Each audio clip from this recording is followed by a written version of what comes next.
यहाँ पे मैंने ना सिर्फ थ्योरी थ्योरी ही लिखी है। एक्चुअली मैं वो जो एक फॉर्मूलाज है ना वो लिखना चाह रहा था, लेकिन वो फॉर्मूलाज क्या है, जब मैं किसी सॉफ्टवेयर का यूज करता हूँ उस पे तो लिखा आ जाता है, लेकिन जब उसे मैं वर्ड में कॉपी पेस्ट करता हूँ तो फिर वो दिक्कत कर रहा है। स्क्रीनशॉट लेके लगा दीजिए। अरे नहीं यार, वो अच्छा। इतना कन्वीनियंट नहीं है। मतलब मैं तुम्हें समझ गया, पॉइंट तो तुम्हारा ठीक है, बट वो नहीं हो रहा कन्वीनियंट। करेंगे, उसका भी तरीका है मेरे क्या पास। फॉन्ट मैच नहीं हो रहा बोल रहे? एक्चुअली वो इक्वेशन एडिटर नहीं होता, हम्म। इक्वेशन एडिटर एक सॉफ्टवेयर होता है, उसमें शायद मुझे डाउनलोड करके उसमें कुछ करना पड़ेगा। चलो उसको बाद में डिस्कस करते हैं। तो बेटा, arithmetic mean is based on all the observation, it is highly affected by sampling fluctuation like replacement और ओमिशन। बेटा याद है ना सैम्पलिंग फ्लक्चुएशन क्या था? Yes sir. अगर किसी को याद ना है तो बता दे। मानव याद है? जैसे एक वैल्यूज दे रखी है, 2 4 6 8 15, तो इसका अर्थमेटिक मीन कितना आया? 7। फिर बाद में 15 को हटा के क्या कर दिया? 20। तो अब अर्थमेटिक मीन कितना आया? 8। तो वैल्यू चेंज हो गई ना, इसको बोलते हैं sampling fluctuation. It is highly affected by extreme observation, especially large value. Arithmetic mean cannot be found graphically. The only limitation of arithmetic mean is that it is affected by the extreme observation. कौन सी वाली extreme? small वाली के large वाली? arithmetic mean is rigidly defined. एक single data जो data set जो है, ये नहीं हो सकता कभी भी कि मैं बोल रहा हूं कि इसका अर्थमेटिक मीन ये है, पवन बोल रहा है इसका अर्थमेटिक मीन ये है, and we both are correct. ठीक है? ऐसा सिर्फ किसके लिए पॉसिबल था? मोड के लिए। किसके लिए पॉसिबल था? तो mode is the only measure of centre tendency which is not rigidly defined, या नॉट यूनिक बोल सकते हैं। Arithmetic mean is what? Rigidly defined. ठीक है, और बल्कि मैं यहां पे बोलूंगा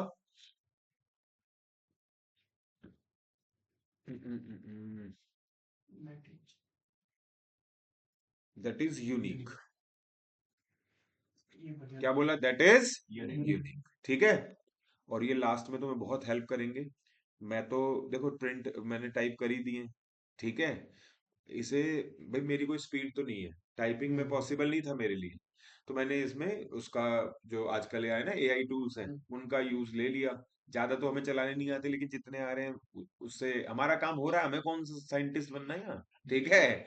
तो लेकिन है बहुत अच्छी चीज है, मतलब इजी कर रही है काम को। जो लिबोरियस वर्क है ना कि वो टाइप कर रहे हैं बैठ के, वो काम काफी आसान हो रहा है। दिक्कत भी है पर कुछ कुछ जगह पे। खैर, अगला, arithmetic mean does possesses mathematical properties since we can measure combined arithmetic mean.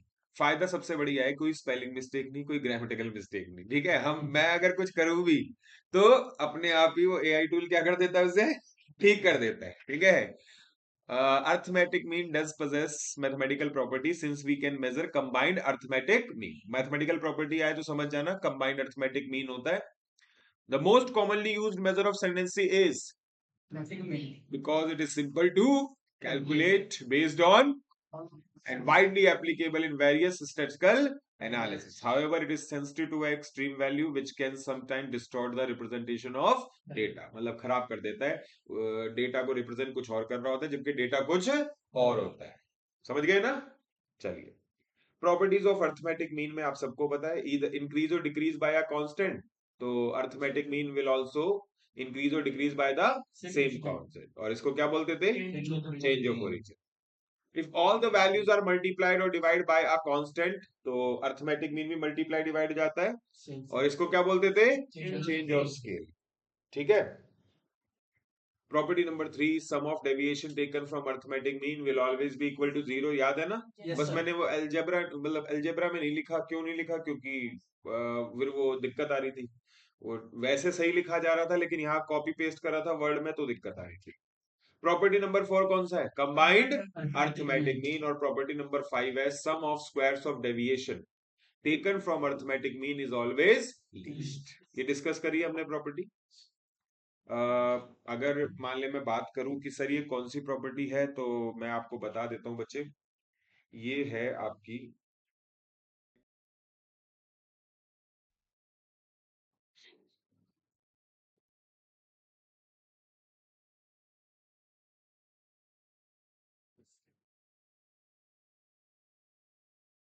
तो यहां पे अगर हम बात करें तो ये वाली प्रॉपर्टी है, ये सिग्मा एक्स माइनस एक्स बार का स्क्वायर, और ये क्या होता है, लीस्ट होता है। इसको क्या पढ़ते हैं हम, जो लिखा था sum of squares of deviation taken from arithmetic, समझ गए बात को, इज ऑलवेज लीस्ट। ठीक है ना, ये प्रूव करके दिखा रखी है। हाँ सर दोबारा नहीं करवाई थी लास्ट में, नहीं कराई स्क्वायर थी, वाला नहीं कोई कराया। बात नहीं, सुन लो। और यहां पे अगर हम बात करें तो क्या बोलते हैं इसे, सम ऑफ स्क्वायर्स ऑफ डेविएशन। क्या बोला, सम ऑफ स्क्वायर्स ऑफ डेविएशन। ठीक है भाई, डेविएशन का स्क्वायर दिख रहा है ना, और डेविएशन किससे लिया है, टेकन फ्रॉम अर्थमेटिक, और ये विल ऑलवेज बी लीस्ट। ठीक है, मिनिमम।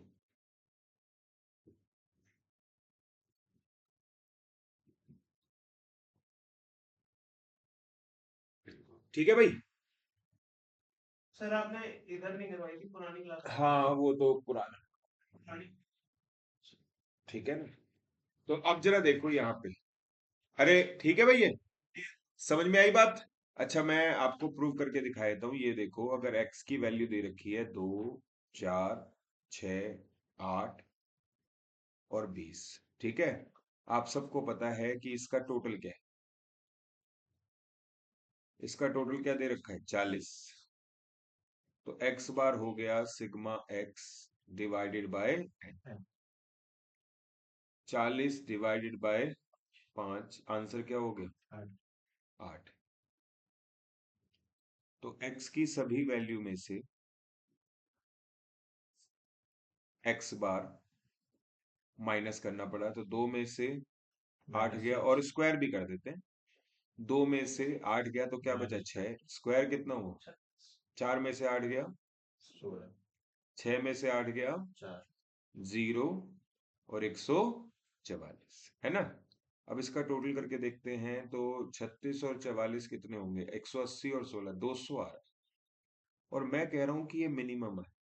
तुमने कहा मिनिमम, अरे किससे मिनिमम है भाई, अगर आप sum of square of deviation from any other values निकालो, sum of squares of deviation निकालो, लेकिन दक्ष किससे, taken from other value other than arithmetic, ऐसे बोल दे टेकन फ्रॉम, तो वो वैल्यू जो आएंगी वो इससे ज्यादा आएंगी। आप चाहो तो चेक कर लो, यहाँ पे आप एक काम करो, एक्स की सभी वैल्यू में से, भाई अर्थमेटिक मीन 8 है ना, 8 के अलावा कोई भी नंबर बोल, 4।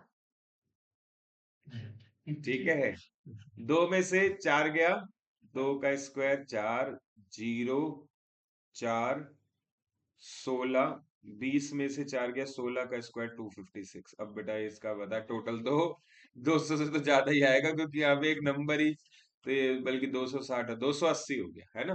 और बोलो, 10 वाले की भी ख्वाहिशें पूरी करनी है हमें। 2 में से 10 गया, 8 का स्क्वायर 64, 4 में से 10 गया 36, 16, 4,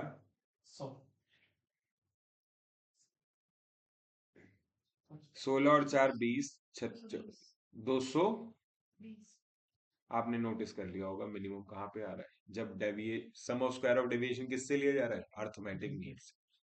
तो देख बेटा क्या लिखा हुआ है यहाँ पे, देख ले जरा पढ़, the sum of square of deviation taken from arithmetic mean is always the least, meaning it is minimum compared to the deviation taken from any other value। ठीक है, this property makes the arithmetic mean the most efficient measure of tendency in statistical analysis। ठीक है, इसका आगे impact है, ठीक है।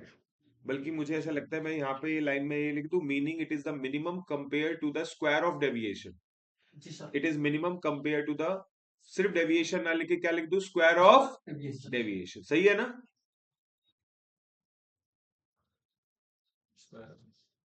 है ना, क्योंकि यहाँ पे डेविएशन मिनिमम नहीं आ रहा, बल्कि क्या मिनिमम आ रहा है, स्क्वायर ऑफ डेविएशन। तो meaning it is minimum compare to square of deviation taken from any other value. ठीक है,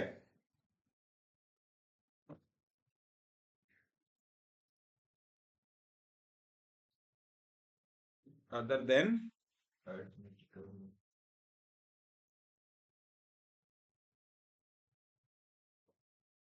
अर्थमेटिक मीन। ठीक है भाई, ठीक है। This is all about your arithmetic mean. क्या बोला? This is all about your, इतने से पॉइंट है बस। ठीक है, तो मुझे लगता है कहीं ना कहीं एक क्रक्स में आपके सामने रखे जाएंगे तो चीजें ना बड़ी ज्यादा बड़ी नहीं लगेगी, क्योंकि जब समझाने की टाइम आता है तो मैं ऑब्वियसली उसको बहुत एक्सप्लेनेटरी वे में जाने की वजह से काफी बड़ा हो जाता है। आगे देखते हैं दोस्तों क्या है। Geometric mean.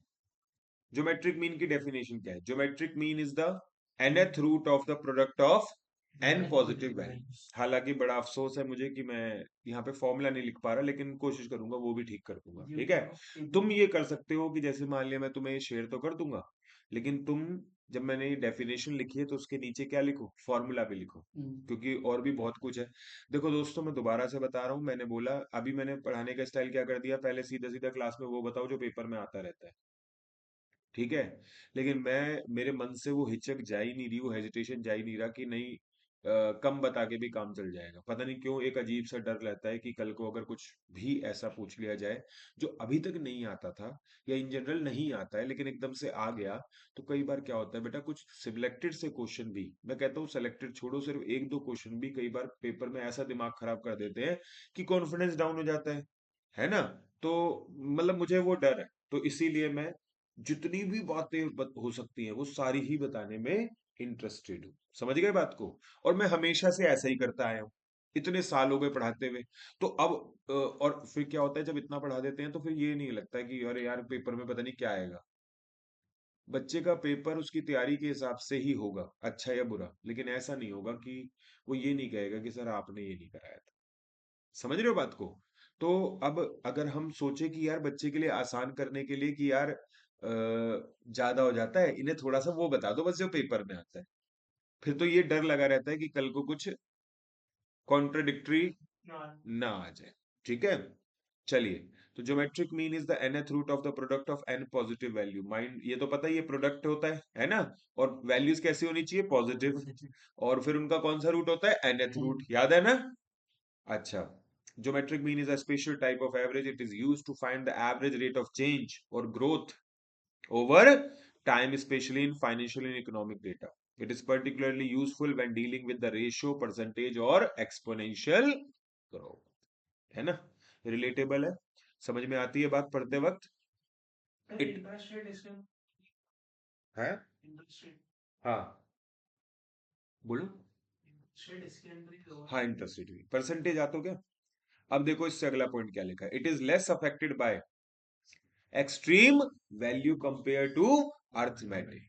ठीक है, होता तो है कि कंपैरिजन में कम। अगर मैं सिर्फ it is less affected by extreme value बोलता तो शायद ये बहुत अच्छी लाइन नहीं होती, लेकिन ये किसके, अर्थमेटिक मीन के कंपैरिजन में less affected. For calculating the geometric mean, all the observation must be positive, since the GM involves multiplying all the values and taking the nth root, which is undefined for negative numbers in real। ठीक है ना? मतलब specially मैं सही बताऊं तो square root की बात आती है या फोर्थ रूट की बात आती है तब ये दिक्कत आती है। क्यूब रूट की सिचुएशन में, फिफ्थ रूट की सिचुएशन में शायद दिक्कत ना आए, लेकिन हम जब फॉर्मूला बना रहे हैं तो ऐसे थोड़ी चेक करेंगे कि इवन रूट हो या ऑड रूट हो, है ना। हम तो सीधी सी बात है नंबर ऑफ ऑब्जर्वेशन की बात करेंगे। तो स्क्वायर रूट, फोर्थ रूट, जितने भी इवन रूट्स हैं उनमें अगर वैल्यूज नेगेटिव हुई तो पॉसिबल नहीं है। किसी चीज का स्क्वायर कभी नेगेटिव हो सकता है?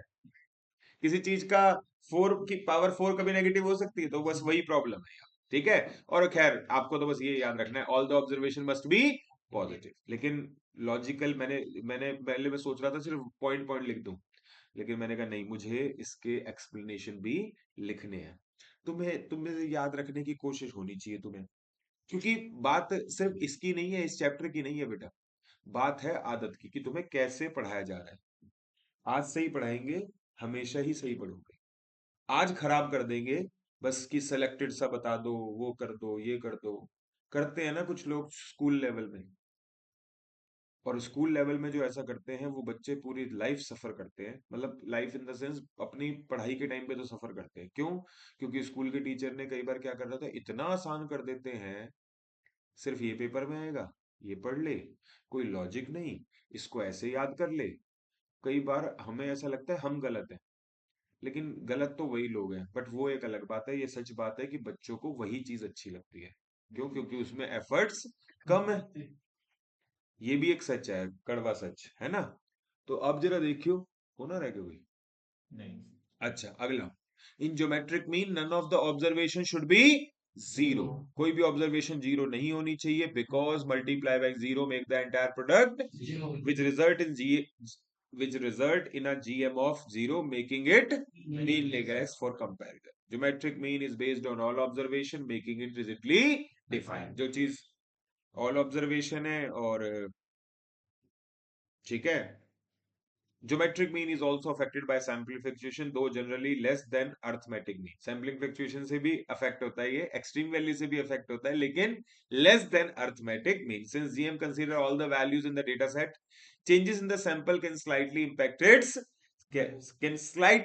its value. However, it remain a reliable measure for proportional growth and relative. ऐसा नहीं है कि कमी है तो आपने बेकार ही बना दिया, नहीं, रिलायबल मेथड ही है। Properties of geometric mean z equal to x y, that is x times y, तो ज्योमेट्रिक मीन ऑफ z, ये याद है ना formula. This property shows that, पता है मुझे क्या लगता है, मैं कल जब ये लिख रहा था तो मुझे एक चीज समझ में आई कि this property shows that geometric mean of the product is equal to the product of the geometric means. ये लाइन अगर लिखी आ जाए और पेपर में समझ ही नहीं आएगा क्या क्या रहा है ये, जरा पढ़ना।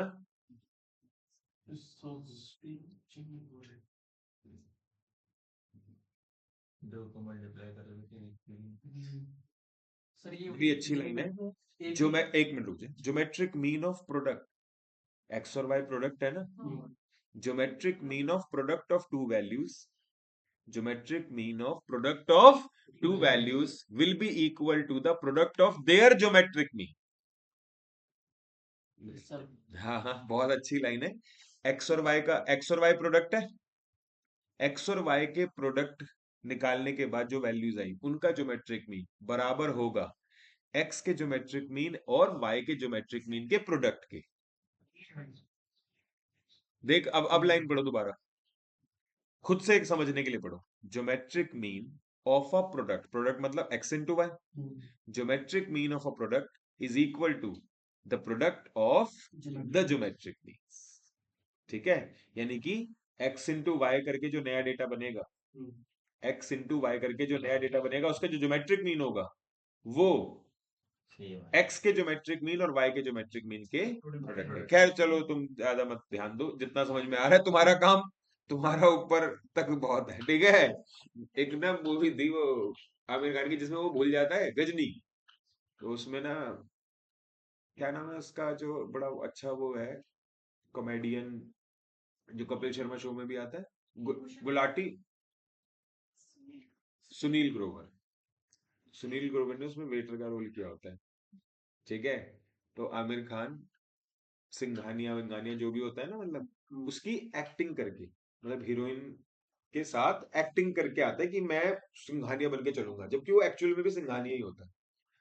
और लेकिन उस हीरोइन ने पहले सुनील ग्रोवर को बात करी होती कि तुझे तुझे सिंघानिया, हाँ सिंघानिया बना के लेके चलूंगी, फिर आखिरी में आमिर खान को ले जाती है और उसको मना कर देती है। तो आमिर खान, वो सुनील ग्रोवर वेटर होता है, तो ना आमिर खान ना वहां पे उसके साथ बैठा होता है, मीटिंग्स हो रही होती है, बात कर रहा होता है, क्योंकि वो तो एक्चुअल में वही बंदा होता है जिसको वो एक्टिंग करवा रहे थे। चेक साइन कर देता है 10 लाख रुपए का, ठीक है ना, हीरोइन कहती है क्या कर रहा है, लेकिन उसे तो पता होता है ना कि मैं क्या कर रहा हूँ, मैं असली वाला ही हूँ। अच्छा सा सीन याद आता है उसको, उसमें ना वो आमिर खान और सुनील ग्रोवर आता है, वो ट्रे लेके, उसमें ना वो जो बकेट होती है जिसमें आइस होती है, तो वो कोल्ड ड्रिंक में कहता है कि थोड़ा आइस डाल देना, तो वो एक आइस डाल देता है, तो कहता है कि एक और डाल देना, क्या तुम्हारे लिए इतना बहुत है। तो मुझे वो लाइन याद आ रही है कि नीचे वाली बात छोड़ दो, तुम्हारे लिए ऊपर वाला बहुत है। This is another important property of the geometric mean. Z equal to x by y, then geometric mean of z equal to geometric mean of x upon में geometric mean of y. आप नीचे वाली line खुद से पढ़िएगा अगर समझना हो तो. मैं आपको मतलब एक्चुअली ये चीज भी ऐसी है, वो लैंग्वेज है ना ऐसी है, जब खुद दिमाग लगाओगे, बार बार एफर्ट डालोगे, तब जाके देखो. आज तो हमें समझ में आ जाता है, आज हमें समझ में आ जाता है, बट ये सच बात है कि जब हम तुम्हारी एज ग्रुप के थे तो मतलब अभी ना और विश्वास सा भी नहीं हो रहा, अजीब सा लग रहा है. क्या कह दिया ये, इतनी गहरी बात है. हाँ, और थर्ड प्रॉपर्टी क्या होती है? Combined geometric mean. दोस्तों इसके अलावा अगर हम बात करें, कौन सी वाली बेटा? बेटा वो ज्योमेट्रिक मीन की प्रॉपर्टी थोड़ी है, वो तो रिलेशनशिप बिटवीन ए एंड जीएमएच है. मतलब वो इसके डेडिकेटेडली जीएम की नहीं है, इसलिए वहां नहीं लिखी. ठीक है. और अगला है harmonic mean. Harmonic mean is also one of the special type of average. अच्छा, हार्मोनिक मीन की डेफिनेशन क्या है? Harmonic mean is calculated as reciprocal of arithmetic mean of the reciprocal of given set of non zero values. ठीक है. It is specially useful when dealing with rates और ratios. पता है आप लोगों को? This measure is most commonly used in situation where average involves rates such as speed, price, etc.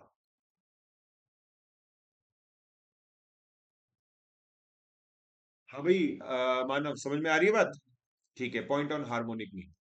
अच्छा, ये मेरा तो बड़ा मन करता है ये लैंग्वेज को एज इट इज प्रूव करने की, लेकिन मैंने कहा ना तुम्हारे लिए इतना ठंडा बहुत है, क्योंकि मेरा मन करता तुम्हारा नहीं करता. ठीक है.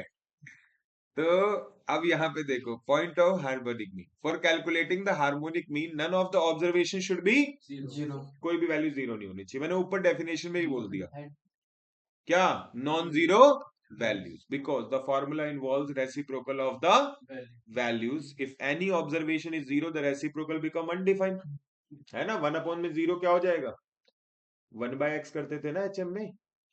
तो जब 1/0 करेगा तो वो तो नॉट डिफाइन या अनडिफाइन होगा, तो making the harmonic mean calculation impossible. ठीक है. यस. ठीक है. 1/0 नेगेटिव भी तो नहीं होगा ना? जितना है उतना एक मिनट बढ़ना बेटा, है. तू क्या कह रहा है? नेगेटिव तो नहीं होगा ना? हाँ, नेगेटिव हो सकता है. मैंने देख नॉन जीरो बोला है, अच्छा भाई. लेकिन अगर मैं बोलता कि नेगेटिव भी नहीं हो सकता तो मैं यहाँ पे बोलता पॉजिटिव वैल्यूज. क्या बोलता? पॉजिटिव. अब मैंने नॉन जीरो बोला है, तो जीरो नहीं हो सकती, पॉजिटिव भी हो सकती है और negative. All okay.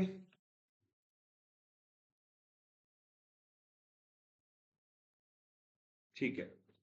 Harmonic mean gives more weightage to smaller values. ठीक है. और इसका लॉजिक बताया था, बिकॉज रेसिप्रोकल होता है ना इसमें, तो छोटी वैल्यू का रेसिप्रोकल बड़ा होता है और बड़ी वैल्यू का रेसिप्रोकल. हाँ जी. ठीक है.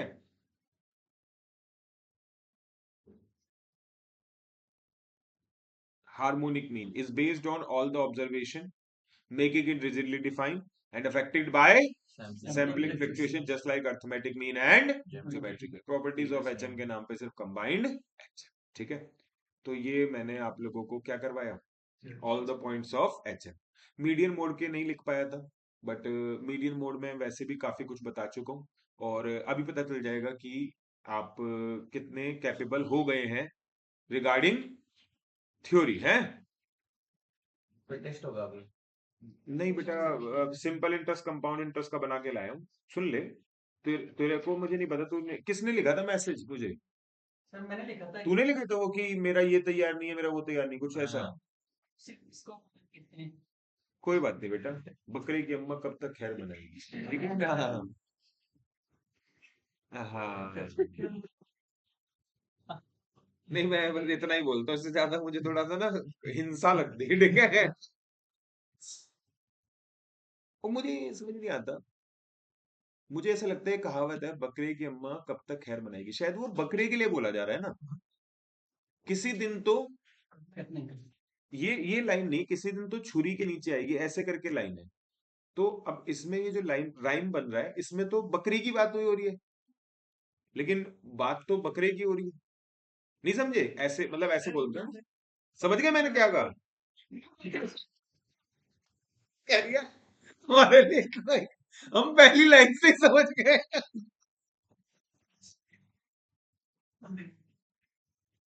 चलो ठीक है, और ये क्वेश्चंस आप लोग करेंगे। सर आपकी वाली नहीं करनी? है एक ही बात है, कोई से भी कर लो, ठीक है। मैंने कर रखी है। कर रखे हैं, अच्छी बात है, फिर तो ये जवाब तो सही देगा। Measure of central tendency for a given set of observation, measure scatterness, central location of the observation, और अगला है C option both A and B, D option none of these. क्या होना चाहिए आंसर? सी सी नहीं बेटा, नहीं, बी होगा सर। आपको स्कैटरनेस पता नहीं है तो आप क्यों आंसर बोल रही हो सी जैसे ऑप्शन? होता है। भाई स्कैटरनेस का मतलब देखो, मैं पूछ लेता हूँ, सुप्रिया पता है तेरे को स्कैटरनेस का मतलब? बिखरा हुआ। तो अर्थमेटिक मीन में उस बिखरे हुई वाली बात को कहां से यूज कर लिया बी होगा, है? बी होगा। यस ऑफ कोर्स बी होगा। ठीक है दक्ष, समझ में आती है बात मानव?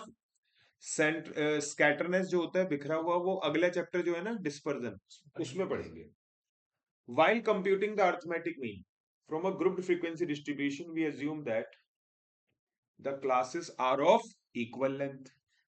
The classes have equal frequency. All the values of a class are equal to the mid value of that class. C और D option none of these. C option सबको समझ में आता है। और ये सच बात है कि आपका जो क्लास इंटरवल होते हैं 0 से 10, अगर उसकी फ्रीक्वेंसी है 6, तो 0 से 10 के बीच में 6 वैल्यूज है। लेकिन मैंने पूछा बताओ कौन सी वैल्यूज है, तुमने कहा ये तो कौन सी। तो यहाँ पे आपका 0 से 10 के बीच में 6 वैल्यूज है, फ्रीक्वेंसी 6 दे रखी है। मुझे नहीं पता कौन सी वैल्यू 1 है, कौन सी वैल्यू 9 है, कौन सी वैल्यू 5 है, कौन सी वैल्यू 8 है, 3 है, कुछ नहीं पता मुझे। तो मेरे को ये मानना पड़ेगा अर्थमेटिक मीन निकालते वक्त, खासतौर से ज्योमेट्रिक मीन, हार्मोनिक मीन भी, कि 0 से 10 के बीच में आने वाली सारी की सारी 6 वैल्यू किसके बराबर है? 5। That is the mid value of the class. It's an assumption. क्या बोला मैंने? It's an assumption. समझ गए बात को? तो इसीलिए आंसर क्या होगा? Which of the following statement is wrong? B. ठीक है, बी। Question number 4।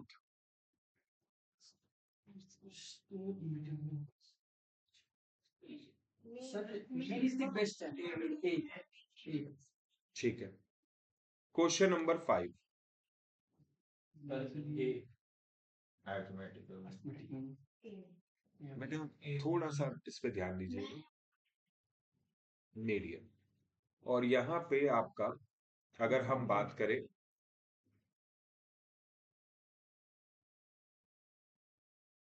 हो सकता है कि आप लोगों को ये लिखवाया भी गया हो। लिखाएंगे सर, लिखाएं। अब ये प्रॉपर्टीज ऑफ मीडियन ये तो बता दिया था, चलो सम ऑफ एब्सोल्यूट डेविएशन, ठीक है। और चलो मैं अब ढूंढने में टाइम बर्बाद नहीं करना चाह रहा, बट मैं आपको ये बता देता हूँ, लिखा हुआ है, लिखाएंगे सर, लिखाएं। चलो दिख नहीं रहा ना कहीं पे। जब उसके टाइप्स पढ़ा रहे थे ना, उसमें लिखाए थे। लास्ट क्लास इसी से खत्म होती है, एंड लाइन में। अच्छा,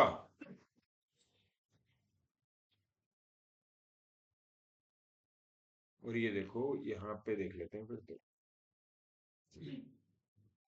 हाँ, best measure of open and class interval is medium. ठीक है ना? समझ गए बात को? तो यस ऑफ कोर्स लिखवाया है, और इसका मतलब आपका आंसर सही जवाब देना चाहिए था आपको। खैर, question number 6। The presence of extreme observation does not affect any of the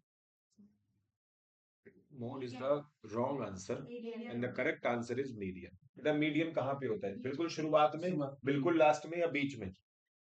और एक्सट्रीम वैल्यू कहाँ पे होती है? बिल्कुल शुरुआत में या बिल्कुल लास्ट में? मीडियन का कभी भी इनिशियल और लास्ट वैल्यू से कोई मतलब हो ही नहीं सकता। But mode can be the extreme value ना, हो सकता है सबसे बड़ी वैल्यू सबसे ज्यादा बार रिपीट हो रही है। It can also be possible the smallest value is the most repeated value. So mode can be the smallest value और can be the largest value.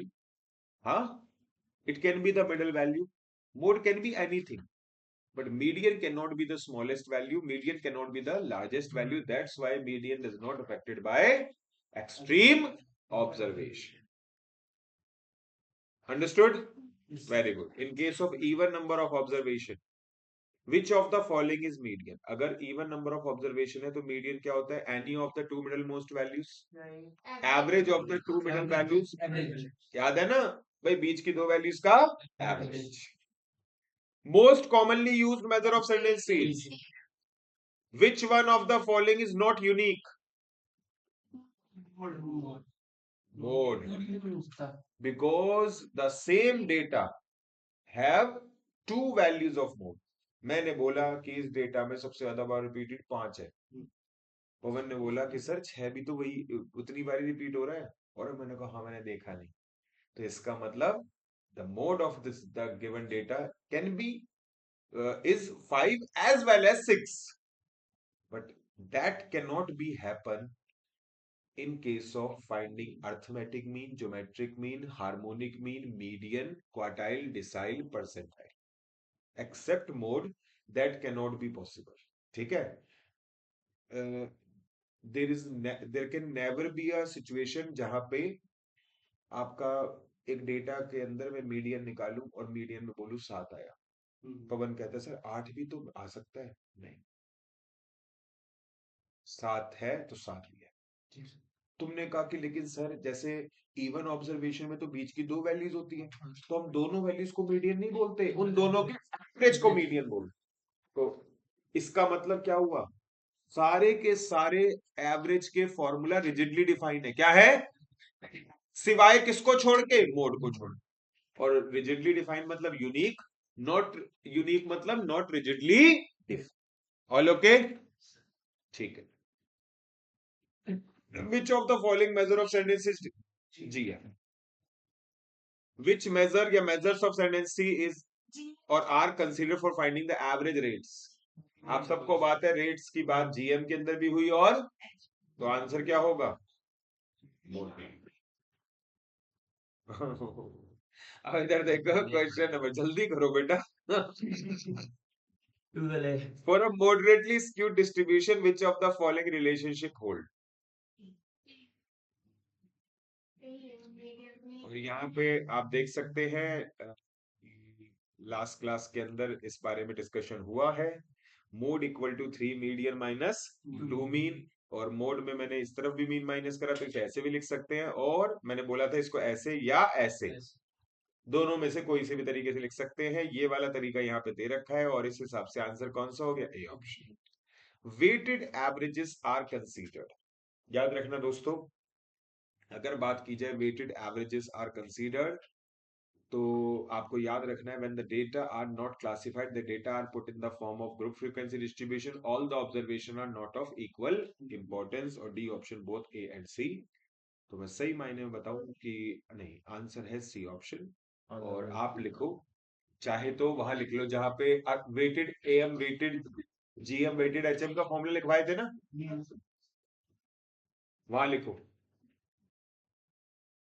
Am GM HM का रिलेशनशिप था ना. Yes sir. हाँ, तो जहां पे weighted का formula है वहीं पे साइड में कहीं लिख लो, और लिखो वेटेड के आसपास लिखोगे तो थोड़ा सा सही रहेगा. अरे होगी साइड में, दिखा इधर हाथ हटा तेरा, कहाँ है जगह? वेटेड अर्थमेटिक मीन कहाँ लिखा हुआ है? ये लिखा हुआ है ना भाई, यहीं पे साइड में जो जगह बनी हुई है एरो बना के लिख दे. और क्या, सर्कल सा बना दियो बाद में, और एरो बना दियो कि ये वहां के लिए है. ठीक है, लिखो weighted averages are considered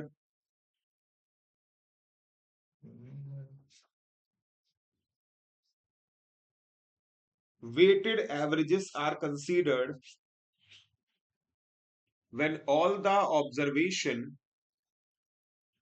weighted averages are considered when all the observation are not of equal importance. Weighted averages are considered when all the observation are not of equal importance. ठीक है बेटा, ये बता, इसका मतलब सुन ले. तेरे पीएचई में आ गए 90, फिजिकल एजुकेशन, ठीक है। और पीएचई मुझे आज तक ध्यान है, बड़ी लंबी चौड़ी कहानी है, किसी और दिन सुना दूंगा, ठीक है। तो पीएचई में तुम्हारे 90 आए और मैथ्स में भी 90 आए, तो हमने कहा कि अरे और वाह, मैथ्स में 90 आए तेरे। तो एकदम से राम अवतार नहीं, रामानंद कहता है कि सर पीएचई में भी 90 आए इसके, तो क्या ये दोनों सेम बात है? लेकिन शालू कहती है कि सर ऐसे कोई बात थोड़ी है, मेरे भी 90 आए थे। मैंने कहा किस में? ये कह रही मेरे 100 में से 100 आए थे। मैंने कहा किस में? कह रही म्यूजिक। म्यूजिक, ठीक है ना। अच्छा, यहाँ पे मानव कह रहा सर मैं भी पीछे नहीं हूँ, मेरे भी 100 में से 100 आए थे। मैंने कहा किस में? कह रहा सीए में। मैंने कहा ये मैं सब्जेक्ट की बात कर रहा हूँ, तू कोर्स की बात कर रहा है? कह रहा नहीं नहीं, कोर्स की नहीं, सब्जेक्ट की बात कर रहा हूँ। मैंने कहा सीए कौन सा सब्जेक्ट होता है? कह रहा कमर्शियल आर्ट। तो आप मुझे एक बात बताओ, ये ऐसे सब्जेक्ट जो होते हैं कि म्यूजिक, फिजिकल एजुकेशन, है ना, इनमें इनमें या पता नहीं ऑफिस ऑफिस करके भी कुछ सब्जेक्ट हैं। कुछ कुछ बच्चे ऐसे अजीब अजीब से सब्जेक्ट लेके 12th पास कहलाते हैं, ठीक है। तो आप मुझे एक बात बताओ, वो तो होती है शायद मेरे को, क्योंकि मुझे पता है पीएचडी क्यों याद है। एक बार एक लड़की, मैं अलवर पढ़ाने जाता था, अलवर पता है राजस्थान के पास, यहाँ से 150 किलोमीटर है मतलब। तो वहां पढ़ाने जाता था मैं, हफ्ते में 2 दिन। मतलब ऐसा होता था कि मंडे सुबह मैं घर से निकल जाता था 4 बजे, 5 बजे मैं नई दिल्ली रेलवे स्टेशन, वहां पे शताब्दी एक्सप्रेस में बैठता था और सो जाता था वहीं पे ही। फिर उसके बाद, हाँ हाँ, फिर उसके बाद वो 7 बजे आता था, चाय लेके, चाय और बिस्किट, और उठा के जाता था। बड़ा बुरा सा भी लगता था क्योंकि एसी बढ़िया चल रहा होता था, तो चेयर कार होती थी, वो सो जाता था। फिर उसके बाद 7 बजे चाय देता था, फिर अब ऐसा लगता था वेस्ट जाएगी, तो मैं उठ के पी लेता था, फिर सो जाता था। फिर उसके बाद 8:30 बजे सीधा कहाँ उतरता था? इसमें अलवर वाले स्टेशन पे। बाहर वो आ जाता था जो ओनर था ना, मतलब मेरे को लेने तो ओनर ही आ जाता था, क्यों? क्योंकि वो दोस्त जैसा बन गया था। तो उसके साथ बैठा, फिर पहुंचे 9 बजे तक सेंटर पे। वहां पे फिर फटाफट से मैं नहाया, वो ऊपर फ्लैट होता था और नीचे बेसमेंट में थी सेंटर। वो पढ़ाना फिर 10 बजे से, मतलब 9:30 से या 10 बजे से क्लास चालू हो जाती थी। 4-4 5-5 घंटे की क्लास होती थी, ब्रेक दे दे के। वहां पे एक दिन पहुंचा मैं, रिजल्ट आया था सीबीएसई का। एक लड़की जो क्लास की सबसे इंटेलिजेंट लग रही थी, भाई साहब रो रही थी वो। तो मुझे लगा कि, मैंने कहा यार कुछ ना नंबर नंबर कम आ गए होंगे। भाई साहब कोई बात नहीं, रोए जाए रोए जाए अरे थोड़ी देर वेट हो गई, हम भी ठीक है यार। यार 150 किलोमीटर दूर से है, सवेरे उठ के रोए जा रही है, क्लास ही नहीं चालू होने दे रही।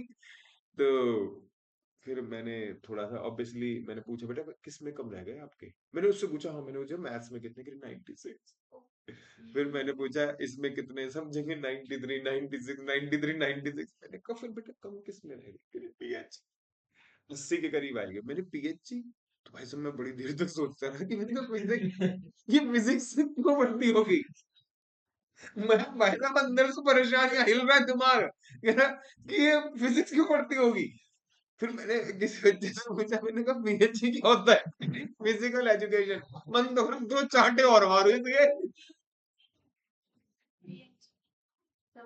हाँ मतलब उसने पीएचडी बोला या पता नहीं पीडी बोला हो, या पता नहीं पीएचडी कुछ ऐसे ही बोला। खैर, हाँ तो तब से मुझे पीएचडी वर्ड याद है। बहुत टाइम खराब गया भाई साहब, आधे घंटे तक रोती रही हो। अच्छा हाँ, चलो। तो खैर आपको ये लाइन समझ में आ गई ना, weighted averages are considered when all the observation are not of equal importance, ठीक है। अच्छा, which of the following, question number सी।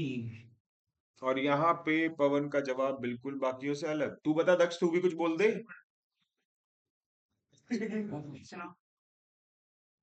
अब उसने तो बोला भी नहीं, तूने बोला है। उससे मैंने साथ साथ बोला था। अच्छा कहानी मैंने पता है। अच्छा, देख कहानी, हमारी कहानी बेकार लग रही है इसे। गहने है बेटा ये, गहने नहीं।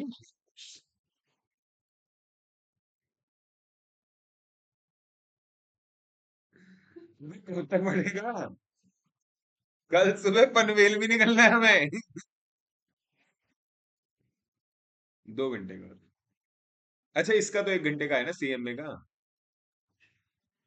50।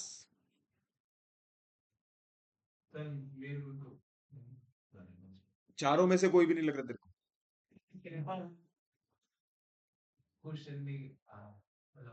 क्लिक नहीं कर रहा। सर अभी के भी चल रही है यहाँ तो क्या? के भी चल रही है Which is cannot banana.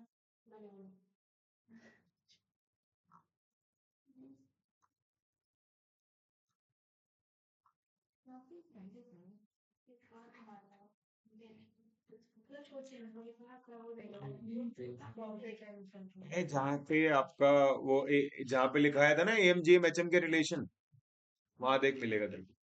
हाँ मिल गया सर आपसे ये रहा। सर ये है ए अभी भी गलत है। सर यही है अबे क्वेश्चन ध्यान से पढ़, देख क्या लिखा है। विच of the following result hold for a set of distinct positive observation. Distinct observation, तो डिस्टिंक्ट मतलब अलग अलग, और जब वैल्यूज अलग अलग होती है तो आंसर क्या होता है? सी। समझ गया? तो तूने कैसे बोल दिया? तुक्का? तुक्का नहीं, कल देख के ही तो आया हूँ बोल के। अच्छा, क्वेश्चन नंबर 15 का आंसर बता तू। सर डिस्टिंक्ट पॉजिटिव ऑब्जर्वेशन क्या? अलग डिस्टिंक्ट पॉजिटिव मतलब अलग अलग वैल्यूज, कांस्टेंट पॉजिटिव मतलब सारी वैल्यू सेम है, और जब सारी वैल्यू सेम होती है तो AMGM HM बराबर होता है। जब सारी वैल्यूज अलग अलग होती है तो सबसे बड़ा AM होता है, उससे छोटा GM होता है, सबसे छोटा HM होता है। हाँ जी भैया, क्वेश्चन नंबर 15 का आंसर।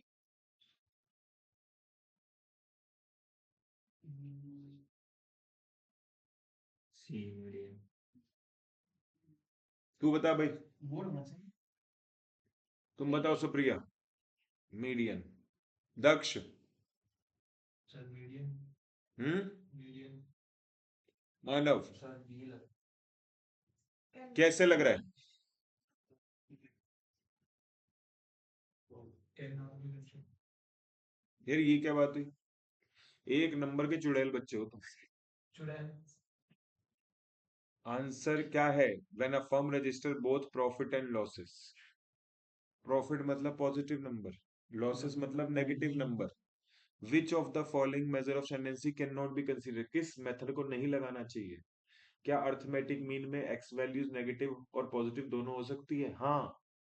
क्या हार्मोनिक मीन के अंदर एक्स वैल्यूज पॉजिटिव और नेगेटिव हो सकती हैं? हाँ। मीडियन भी हो सकता है, मोड भी हो सकता है, लेकिन GM के अंदर सारी की सारी वैल्यू कैसी होती है? पॉजिटिव। पावर तो लॉसेस, अगर प्रॉफिट पॉजिटिव होगा तो लॉसेस नेगेटिव होंगे, और इस वजह से आपको GM वहां पे लेना बी कंसीडर्ड। क्वेश्चन पढ़ा था फिर। मानो सही बताया सर है। मानो सही बताया तुक्का मारा है ना। या तो रीजन देता तब तो बात भी थी। Quartiles are the value dividing a given set of observation into. Four equal parts. Quartiles can be determined graphically using होगी। ogive. हो जाएगी। Which of the following measure या measures possesses mathematical all of the property? क्या होता है mathematical property का मतलब? वही क्या पता है तो AMGM HM सब में पता है। रट्टा मार के जाएगा पेपर में। अब वही तो मैथमेटिकल प्रॉपर्टी का मतलब बताओ। ये नालायक को, आज अभी आज ही बताया मैंने। बहुत गलत बच्चे हो यार, एक नंबर के चुड़ैल बच्चे हो तुम। ठीक है, ये देखो, arithmetic mean does possesses mathematic. क्या तुम कुछ भी कर लो, हमारा हालात हालात सेम ही रहेंगे। Since we can measure combined arithmetic mean. ठीक है, और ये बात जो है बिल्कुल सही बोला यहाँ पे, कि ये बात जो है वो GM में भी एप्लीकेबल होती है। सर ये यहाँ पर मेंशन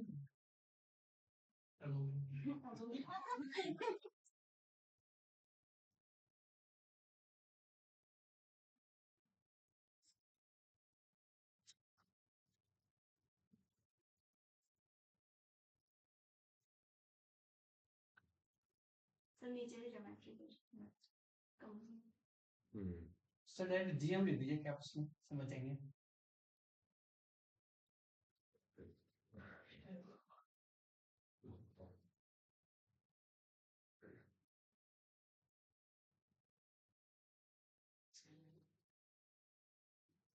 सर अगली बार जब टेस्ट दोगे तो उसमें थ्योरी भी होगी फिर तो। बिल्कुल होगी सर जी। अरे किसके कौन से पहाड़ी गीत चल गए? टीवी में से आ रही है? अच्छा इधर जो बराबर वाला फ्लैट होगा उसमें से आ रही है। सर पहाड़ी गानों में डांस कर रहे हैं टोपी लगा के।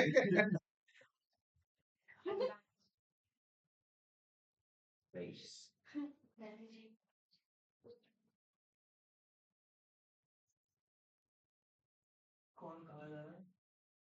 कहीं नहीं जा रहे, सभी यहीं। सर कहीं जा रहा है तो हो गए, बहुत टाइम हो गया।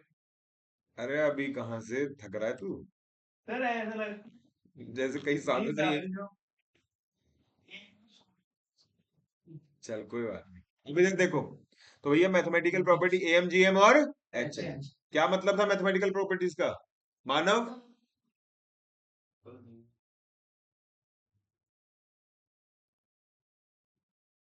क्या? अभी क्या क्या क्या कहते हो तुम लोग? Arithmetic mean does possess mathematical properties since we can measure combined arithmetic mean. Geometric mean does possess mathematical properties since we can measure combined geometric mean. ठीक है, और क्या लिखवाया? Harmonic mean does possess mathematical property since we can measure combined harmonic mean. Combined measure जिसका निकाला जा सकता है वो सभी क्या बोलते हैं, उसकी मैथमेटिकल प्रॉपर्टी पोजेस करते हैं। Which of the following measure satisfy a linear relationship between two variable? Linear relation होता है वही y equal to a plus B x. Linear क्या होता है? y equal to a plus B x वाली जो इक्वेशन वाला कॉन्सेप्ट था, ये रहा। कहां गया? ये रहा। ये मोड में एप्लीकेबल होता है, ये मीडियन में एप्लीकेबल होता है, और ये मीन में, अर्थमेटिक मीन में एप्लीकेबल होता है। ये GM HM quartile decile percentile में एप्लीकेबल नहीं है। उसके पीछे रीजन है। ये आप सबको पता है y equal to a plus B x जो है, ये एक तरीके से है क्या? Change of origin, change of scale. क्या है?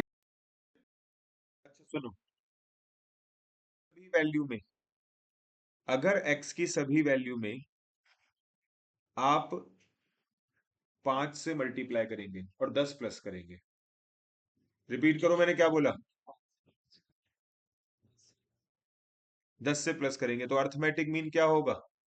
नया अर्थमेटिक मीन निकालने के लिए पुराने वाले अर्थमेटिक मीन को 5 से मल्टीप्लाई कर दो और 10 प्लस कर। तो जैसा एग्जैक्ट चेंजेस करेंगे वैसा एग्जैक्ट चेंज अर्थमेटिक मीन में आएगा। मीडियन में भी ऐसा होगा, मोड में भी ऐसा होगा। लेकिन अगर आपने सारी एक्स वैल्यूज को, सुनो, सारी एक्स वैल्यूज को 5 से मल्टीप्लाई करके 10 प्लस करा, यही बोला था ना, 5 से मल्टीप्लाई करके 10 प्लस करा, तो जो नया ज्योमेट्रिक मीन पुराने वाले ज्योमेट्रिक मीन से ऐसे चेंज करके नहीं आएगा। मतलब 5 से मल्टीप्लाई करके और 10 प्लस करके अगर कर देंगे ना पुराने वाले ज्योमेट्रिक मीन में, तो नया वाला ज्योमेट्रिक मीन एग्जैक्ट नहीं आएगा। नया वाला ज्योमेट्रिक मीन में थोड़ा सा फर्क आ जाता है, थोड़ा सा फर्क आ जाता है। जैसे मैं बताता हूँ, आपका एक्स बार है 8। क्या है एक्स बार? 8। आपने सारी वैल्यूज को ना 10 से प्लस कर दिया, तो नया अर्थमेटिक मीन कितना होगा? नया अर्थमेटिक मीन कितना होगा? कितना मीन? 8। पुराना अर्थमेटिक मीन 8 है, सारी वैल्यूज को 10 से इंक्रीज कर दो, नया अर्थमेटिक मीन कितना होगा? 18। लेकिन अगर पुराना ज्योमेट्रिक मीन 8 है और आप सारी वैल्यूज को 10 से प्लस कर दो, तो नया ज्योमेट्रिक मीन 18 नहीं होगा। Yes sir. तो इसीलिए जो ये चेंज ऑफ ओरिजिन और चेंज ऑफ स्केल की प्रॉपर्टी है, ये सिर्फ एएम पे एप्लीकेबल है, मीडियन पे और मोड पे। GM HM quartile decile percentile पे एप्लीकेबल नहीं। याद रहोगे?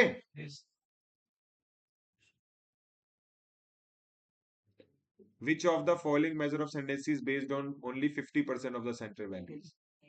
कोई कंफ्यूजन? ठीक है, में 50 है, यहाँ पे 20, 52 है। कहाँ पे? यहाँ पे देखो के लिए बुक में है, गलती है। नहीं Last 52 क्वेश्चन है और यहाँ पे अच्छा, तो कोई बात नहीं, उसमें ज्यादा है। यहाँ पे एक क्वेश्चन था, मैं सोच रहा था वहां पे आएगा नहीं, आएगा नहीं। अच्छा कोई बात नहीं, इधर देखो, अगर तेरे को कुछ पूछना है तो मैं वो बुक ओपन कर रहा हूँ, ठीक है? सर किसमें?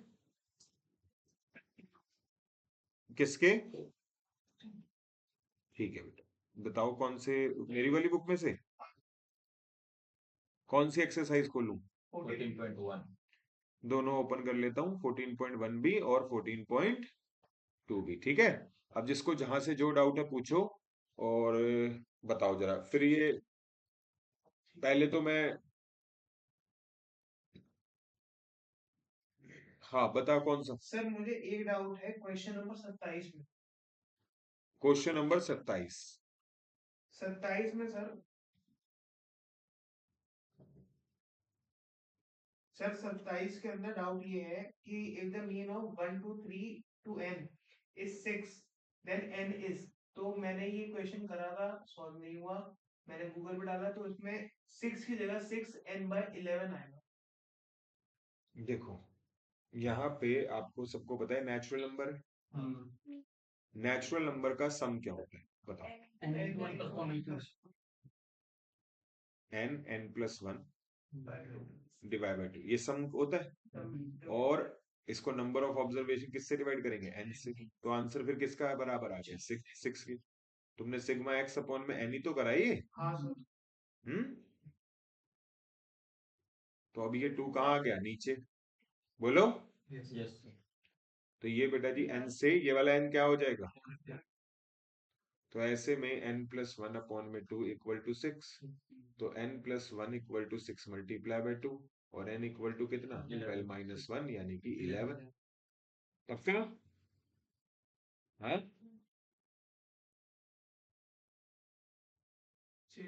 ठीक है भाई, अब मेरी बात सुन, सिर्फ इतना ही नहीं, अभी और सुनिए।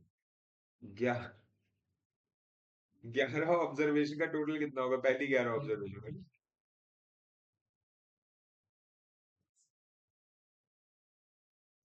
66 टोटल है।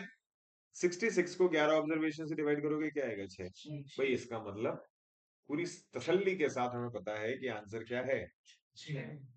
कह रहा करके गलती आएंगे, कह रहा कितना ही सिखा लो तुम, कह रहा मजाल सही करिए हम। हाँ जी बोलो। सर एक है 25 में, ये वाला क्वेश्चन कराया था मैं भूल गया। 35 स्टूडेंट है, हाँ एवरेज है 40 किलोग्राम, एवरेज वेट। अब सब अपना वजन कर रहे थे, टीचर का भी मन कर गया कि यार देखो तो सही मेरा कितना है। एक पाव। तो 36 लोग हो गए ना अब, टीचर को मिला के।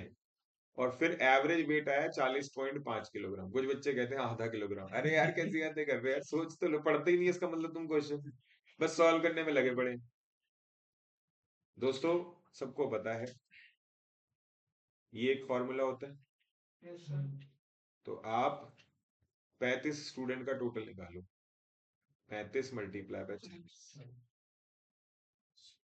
और फिर 36 लोगों का टोटल निकालो, तो 36 मल्टीप्लाई बाय 40.5, बताओ। 145। पहले 1400 किलोग्राम आया था टोटल, अब 1458 आया है, तो यानी कि टीचर कितने भी लोग था? आया समझ में? बोलो। ठीक है। एक और सर 23, ये बहुत लंबा है। यार तो करके भी तो दिखाया था।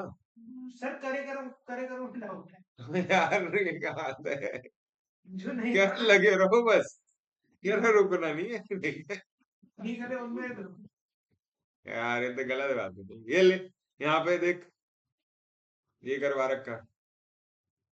सर मेरा एक इसमें एक डाउट था सर, रिकॉर्डिंग देख लियो। देखिए एक मिनट, हाँ। नहीं, सीए में भी कौन सा आएंगे? तुझे क्या लग रहा है सीए में आएंगे? ऐसे सीए में भी नहीं आएंगे। कुछ कुछ क्वेश्चंस करवा दिए जाते हैं, पर वैसे सारे क्वेश्चनों के लिए मत सोचियो। जो मतलब ये तेरी गलतफहमी होगी कि जैसे ये क्वेश्चन मैंने करवा दिया, अब तू मुझसे पूछ रहा है ये सीए में आएंगे, मैं कह रहा हूँ सीए में भी नहीं आएंगे। तो तू सोचने लगे कि सर ज्यादा करवा देते हैं। ज्यादा नहीं करवा रहा बेटा, एक आध क्वेश्चन की बात है बस। ऐसा नहीं है कि बहुत सारे क्वेश्चन करवा दिए, नहीं। जितने करवाए वो भी कम, सही मायने में देखा जाए। ठीक है, एक पॉजिटिव साइड में देखा जाए, जितने कर जाओ वो भी कम है। अगर मान लिया ज्यादा होते तो तुमसे सही जवाब नहीं आ रहे होते अच्छे से, सारे तो गलत जवाब दे रहे हो। ठीक है, चलो अगला बोलो। और ये देखना कराए हुए क्वेश्चन में दोबारा पूछ रहा है, तो यानी कि जितने करा रहे हैं वो भी कम है। हाँ, बीच में कुछ क्वेश्चंस कभी अच्छे लगे किसी बुक से उठा लिए और अपनी बुक के अंदर उसे क्वेश्चन बैंक में शामिल कर दिया। बट इसका ये मतलब नहीं है कि मतलब कि ये नहीं आएगा तो बाकी भी नहीं आएंगे, है ना। हाँ, वो समझ सकते हो। ठीक है, 35।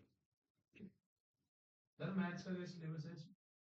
ये तो स्टैट्स करवा रहे हो आप, मैथ्स का क्या है मतलब? देख लियो बेटा बुक में ही, वैसे तो वो भी है, ratio proportion indices, log, log है। हाँ, इक्वेशन, और सिंपल इंटरेस्ट, कंपाउंड इंटरेस्ट भी है, परमुटेशन कॉम्बिनेशन भी है, एपीजीपी भी है, सेट्स भी है, डिफरेंशिएशन भी सर जी ना ये कह रहा वो करवा रहा ना कि मैथ्स अब 12वीं और नहीं करनी। है। कह रहे हो इतना ही, जितना बचना चाहते हैं ना उस चीज से वो सामने आ जाती है। सर वो बार बार आ रही है। ऐसे ही होता है बेटा, लाइफ में जो इंसान मेहनत से बचता है उसके सामने और मेहनत आती है। वो सर मैथ्स से ही बच रहा था और वही बार बार कहीं ना मैं कहीं वैसे आ बता रहा जाती हूँ, है। मैं तू इसको तूने अपने से कनेक्ट कर ली, मैं तो वैसे बता रहा हूँ। इंसान सोचे ना यार मैं पीसफुल लाइफ जीऊं भाई, मुझे टेंशन ना हो किसी भी तरीके की, जब वो कहते हैं ना भसड़ ना हो, है ना। कुछ ना कुछ आपकी लाइफ में वैसा हो गई होता ही रहेगा। मान लिया एक बच्चा है, पढ़ाई, स्कूल में पढ़ाई छोड़ दी, कह रहा क्या करना है? ठीक है, वो कह रहा है फेल हो रहा, कोई बात नहीं। भाई साहब उसने कहा कोई बात नहीं, फेल ही तो हूँ, ये बात।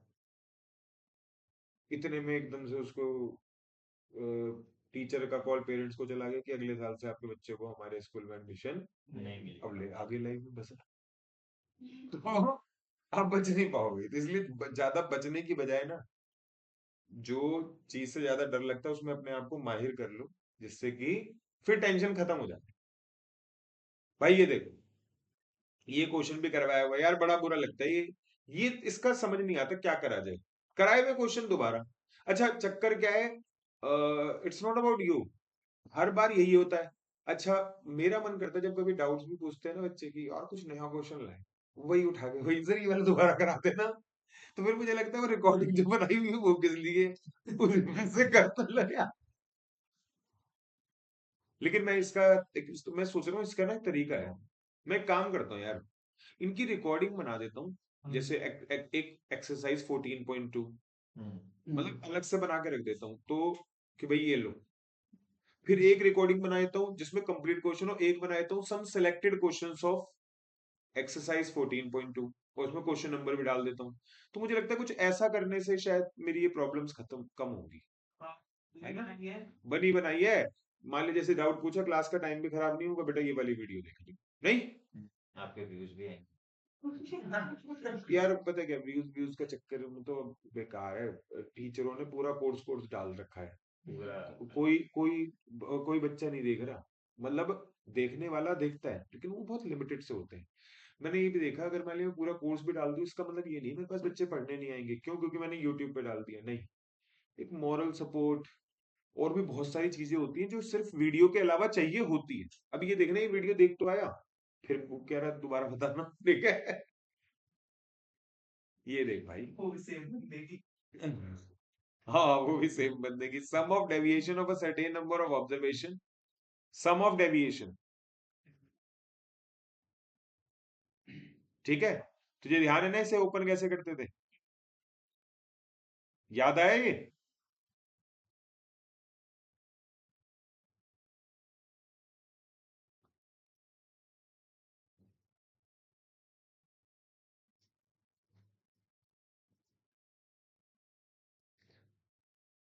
बहुत बड़ी बात है इतनी मोटी दीवार से आवाज पास होना, बहुत मोटी दीवार है ये, पुराने टाइम मेरे हिसाब से तो इधर से। मुझे इधर से लग रहा है। अच्छा, ये भी बड़ी अजीब सी बात है। क्या कुछ यंत्र खराब हो गए क्या मेरे? बाउंस बैक भी हो रहा है। ये फर्स्ट इक्वेशन, ये सेकंड इक्वेशन। ऐसे यार सॉल्व करो।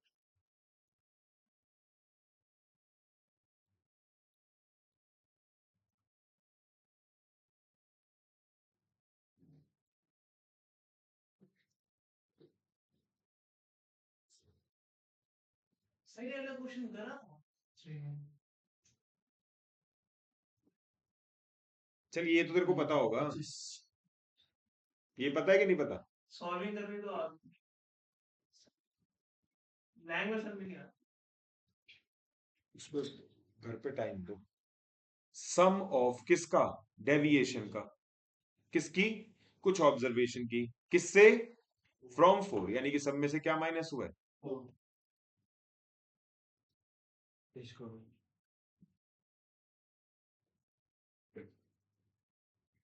क्लियर है? और तरीका बताऊं? नहीं सर बहुत है। सबसे छोटा तरीका। दूसरा तरीका बस ये है कि ये डेविएशन फ्रॉम अज्यूम मीन है। हाँ। तो अब जब ये डेविएशन फ्रॉम अज्यूम मीन है,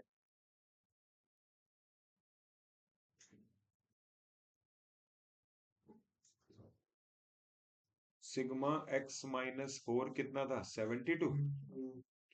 और सिग्मा एक्स माइनस 7 कितना था? -3। मेरी बात सुन, तुझे पता है ये इसको सिग्मा डीएक्स बोलते हैं। अच्छा, अर्थमेटिक मीन का ये फॉर्मूला होता है?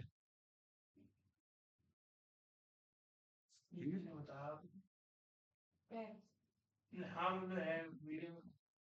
ठीक है, ये अर्थमेटिक मीन का फॉर्मूला होता है।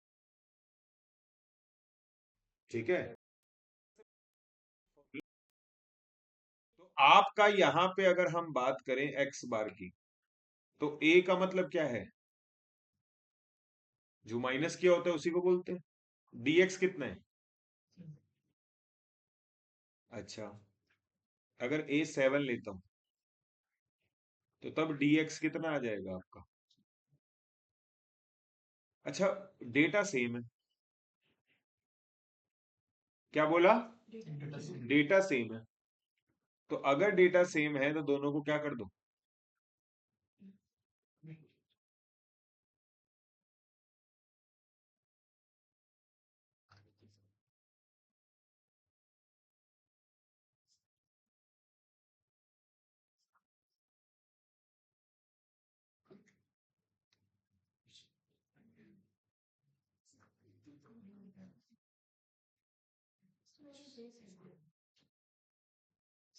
इससे लंबा तो इतने तो वही पहले वाला ही ठीक। वो ठीक है, मतलब यहाँ पे मैंने ये तो कहा ही नहीं कि ये छोटा है, बस मैंने वैसे ही करवाया। वो बेटा है तो ये भी बहुत आसान, वो भी दोनों बातें बताई हुई हैं, जो तुम्हें ठीक लगे वो करो। ठीक है,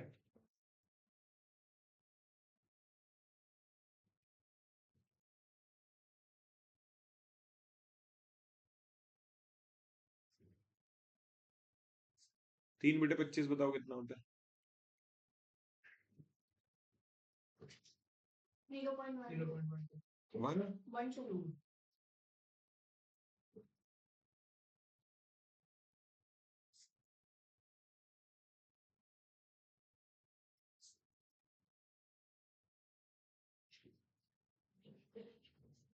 अभी ठीक है? और बोल। सर इसमें है क्वेश्चन नंबर सर ये जो है ना 37 सर वो एक बार दोहराओ। Combine The arithmetic mean of set of observation is x bar if each observation is divided by beta and then it is increased by 12, the mean of the new series। अब हर observation को तूने किससे divide किया और फिर किससे increase करा?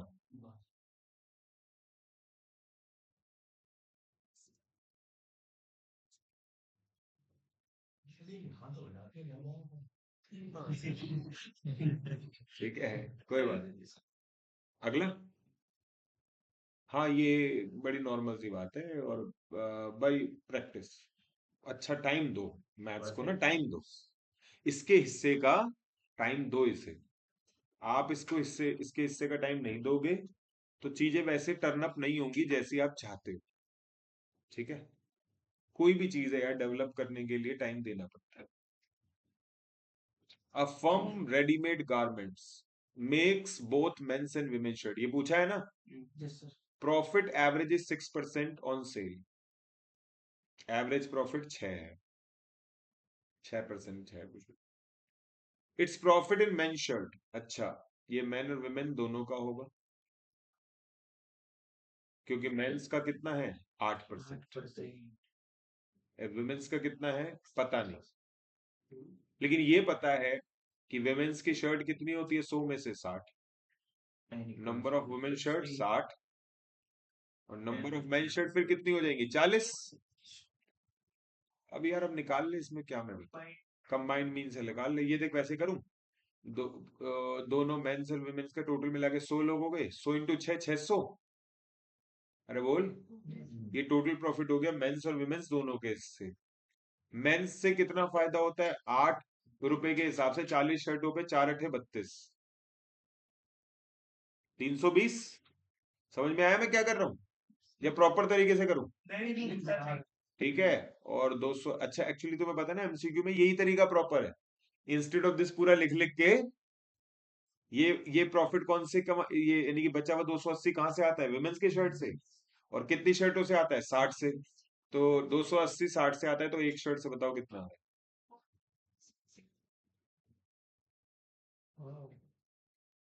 ठीक है भाई, क्या ऐसी सिचुएशन थी कि तुम ये मतलब नहीं हो पाया, वो कोई बात नहीं, क्या तुम्हारी ऐसी सिचुएशन थी कि तुम ये कर नहीं सकते थे। सर कर सकता था, हुआ नहीं, हाँ हाँ आ रहा था घुमा रहा था क्वेश्चन, भैया। एक का तो समझ रहे हो ना।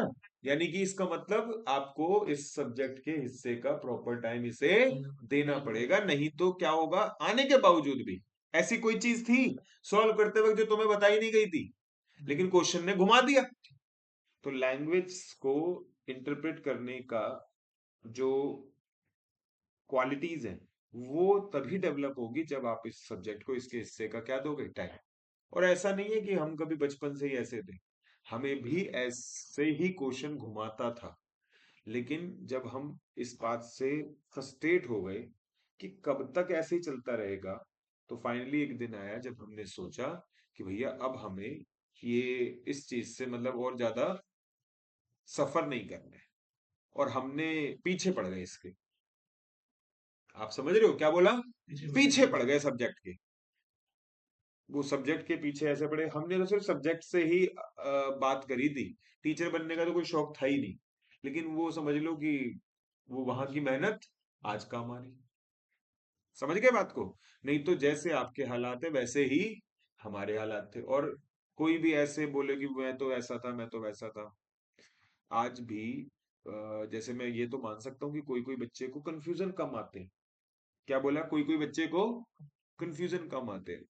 मैं अगर जैसे किसी बच्चे से पूछूं आंसर बताइए इसका, तो ये नहीं, मतलब एक जनरल एग्जांपल समझना, not specific to the question. ठीक है, तो मैंने पूछा इसका आंसर निकाल दिया, बच्चों इंटेलिजेंट सा है, आंसर निकाल दिया, 90 95% वाला बच्चा, 99% वाला बच्चा आंसर निकाल दिया। मैं सोच रहा हूँ कि यार इसने देख आंसर निकाल भी दिया, ये है भी 12th पास ही है। तो मैं उससे पूछ रहा हूँ कि जरा ये बता वो बता, ये वो नहीं बता पा रहा वो, जो मतलब मुझे ऐसा लगता है फिर इसका मतलब उसकी नॉलेज मेरे जितने की बराबर ही है क्या, लेकिन नहीं है। बस क्वेश्चन का आंसर निकाल दे रहा है, लेकिन जब मैं उसे एक्सप्लेन करने के लिए कह रहा हूं तो वो कुछ भी एक्सप्लेन नहीं कर पा रहा। तो मैंने आपको दोबारा से बोल देता हूँ भैया, मैंने इसे इस सब्जेक्ट को इसके हिस्से का टाइम दिया, मैं फेड अप हो चुका था कि बार बार ये करके कि नहीं हो रहा नहीं हो रहा नहीं हो रहा। तो जबकि हम हमेशा अबव एवरेज ही स्टूडेंट थे, मतलब मैथ्स की अगर बात की जाए तो 80 के अराउंड ही मार्क्स आते थे हमारे, 75 से 80 के बीच के अंदर ही आते थे। ठीक है ना, तो कभी भी ऐसा सिचुएशन नहीं थी कि हम मैथ्स में वीक रहे हो अगर मार्क्स को देखा जाए तो। लेकिन यार डर तो तब भी लगता था, क्या बोला, डर तो तब भी लगता था। तो मैंने अपनी जो प्रॉब्लम थी, मेरी प्रॉब्लम शुरू हुई थी पहले तो 11th क्लास में, 10th तक तो बहुत अच्छा था मेरा मैथ्स, 11th क्लास में ना, तुम्हारे में तो नहीं, लेकिन कोऑर्डिनेट ज्योमेट्री तुमने जब करी होगी तो तुम्हारी एनसीईआरटी में कोऑर्डिनेट ज्योमेट्री के डायरेक्ट डायरेक्ट क्वेश्चन दे रखे होते हैं। जबकि मिसलेनियस वाले जो क्वेश्चन थे ना, वो मेरी मेरे टाइम पे पूरी की पूरी एक्सरसाइज डायरेक्ट तो बस एक ही क्वेश्चन होता था, सारे के सारे कौन से वाले होते थे, मिसलेनियस वाले। बढ़िया क्वेश्चन। लैंग्वेज समझ नहीं आती थी, फॉर्मूले याद है मुझे, लैंग्वेज समझ नहीं आती थी, मैं परेशान। तो मैंने उस पे अपना समय दिया, तब से मेरा फिर कॉन्फिडेंस लेवल ऐसा हो गया कि ठीक। फिर सीए फाउंडेशन मुझे पता था कि मैंने कहा अगर थोड़ी सी भी लापरवाही बढ़ती तो हम वही रहेगा हमेशा। यार सर आता तो सब कुछ है, पता नहीं हो ही नहीं पाते क्वेश्चन, पता नहीं हो ही नहीं पाते क्वेश्चन जो बच्चे करते हैं। तो मैं दोस्त टीचर को भी कब तक ब्लेम करें यार, टीचर चेंज होए जा रहे हैं, हमारी प्रॉब्लम सेम है, तो इसका मतलब प्रॉब्लम टीचर में नहीं है, प्रॉब्लम हम में है ना। तो ये तो फाइनली फिर हमने बहुत मेहनत करी इस पे, और बहुत मेहनत तो क्या ही होती है, मुझे लगता है शायद उसी को मेहनत कहते हैं, और उससे कम जो काम होता है शायद वो मेहनत नहीं होती। तुम कह दो तो कह दो, समझ गए, जैसे मतलब 1 घंटे पढ़ के और आज तो ना आज बहुत पढ़ लिया, तो 1 घंटे पढ़ के तुम्हें लग रहा है कि तुमने बहुत काम कर लिया, जबकि एक्चुअली में वो कुछ भी नहीं है। तो ये एक, मैं तो सलाह देना चाहता हूँ आपको कि अपने को यहाँ से थोड़ा सा चेंज करो अपने एटीट्यूड को, इस सब्जेक्ट को टाइम दो। मैं तुम्हारे सारे क्वेश्चंस के डाउट्स ऐसे ही लिया करूंगा, लेकिन इस सब्जेक्ट को टाइम देना पड़ेगा, ठीक है। अगला क्वेश्चन बोलो, हो गए।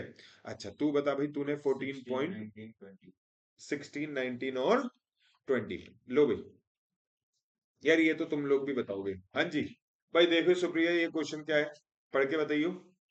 50% of actual values will be below and 50% of will be above none of these because the answer should be median, ठीक है।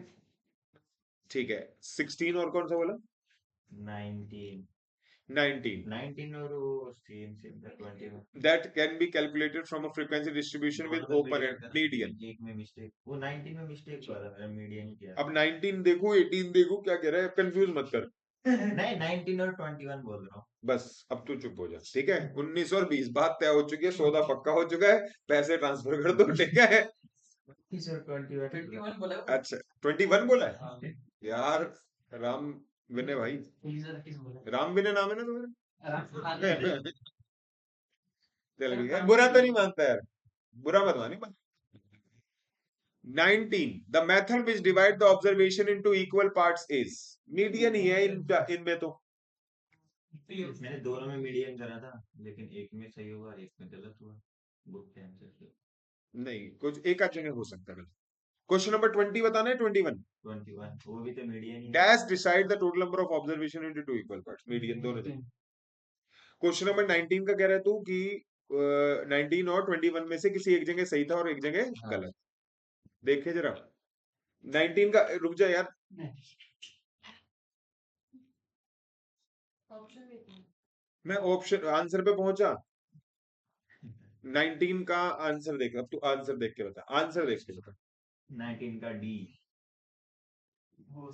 To equal parts is called, नहीं सी ऑप्शन ही होती है ना।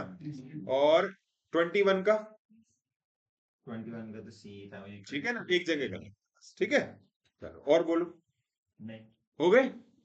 अब तुम एक्सरसाइज 14.1 कहाँ करोगे फिर, अपने घर पे करोगे, तेरे पास बुक नहीं है, मिली नहीं है तेरे पास, कौन सी, ज्योग्राफी, ज्योग्राफी वाली है। आईएएस बनाऊंगा तुम्हें मैं यहाँ। भाई ये हो गया, टेस्ट चालू करें। मर्जी मर्जी की बातें मत कर, मेहनत करके आया हूं मैं, ठीक है। देना क्या, दे दो सर, प्लीज दे दो ऐसे। व्हाट्सएप कर देना ग्रुप पर, मैं देखने में बहुत आपको पड़ती है। हाँ ऐसी ऐसी भी करना, कर देता हूँ तू। होने का। यार रुक जा, मैं थोड़ा सा था। फिर क्या पढ़ेंगे?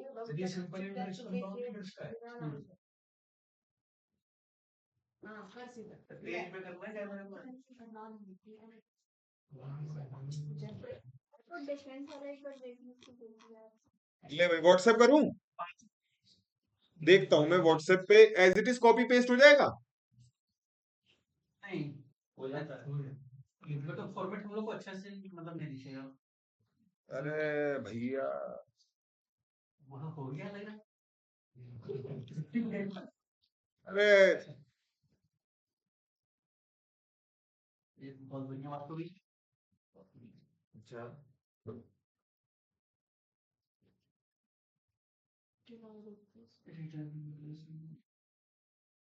लो भाई, और इसके आंसर्स कितने बजे? 11:05 हो रहे हैं, 11:05 हो रहे हैं, 15 क्वेश्चन है।